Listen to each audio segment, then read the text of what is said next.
राधा और कृष्ण के प्रेम के बारे में कौन नहीं जानता है। कहते हैं कि कृष्ण और राधा का विवाह नहीं हो पाया था, लेकिन दोनों में इतना प्रेम था कि आज भी दोनों का नाम एक साथ लिया जाता है। श्री कृष्ण का राधा के लिए प्रेम और राधा का श्री कृष्ण के लिए समर्पण देखते ही बनता था।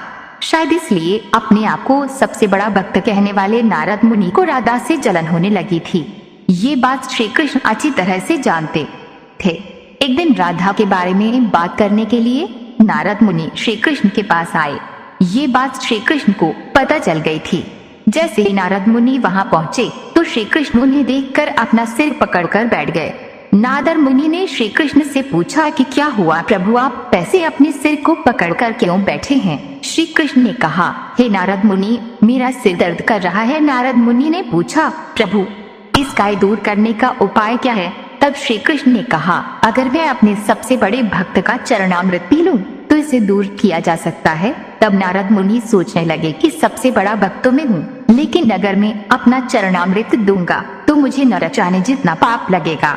मैं प्रभु को अपना चरणामृत नहीं दे सकता। कुछ देर सोचने के बाद उनके मन में राधा का विचार आया और वे सोचने लगे कि लोग राधा को भी तो श्री कृष्ण का सबसे बड़ा भक्त मानते हैं, इसलिए क्यों न उनके पास जाकर पूछा जाए।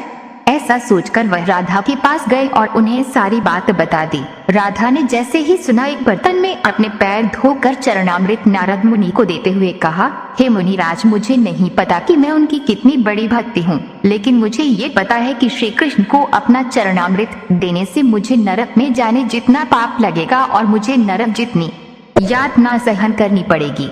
मुनिवर, वह सब मैं सहन कर सकती हूँ, लेकिन अपने स्वामी को पीड़ा में नहीं देख सकती। ये चरणामृत ले जाकर आप उन्हें दे दें। राधा की बात सुनकर नारद मुनि का सारा घमंड चूर चूर हो गया और उनको पता चल गया कि राधा ही सबसे बड़ी भक्त है और श्री कृष्ण ने ये लीला मुझे समझाने के लिए ही रची थी। जब नारद मुनि राधा के पास से वापस आ रहे थे तो उनके मुख से केवल राधा के नाम की ही धुन सुनाई दे रही थी। जब वे श्री कृष्ण के पास पहुँचे तो देखा कि श्री कृष्ण उनको देखकर केवल मुस्कुराए जा रहे हैं और नारद मुनि ने भी सारी बात को समझकर उन्हें प्रणाम करते हुए कहा, राधे राधे।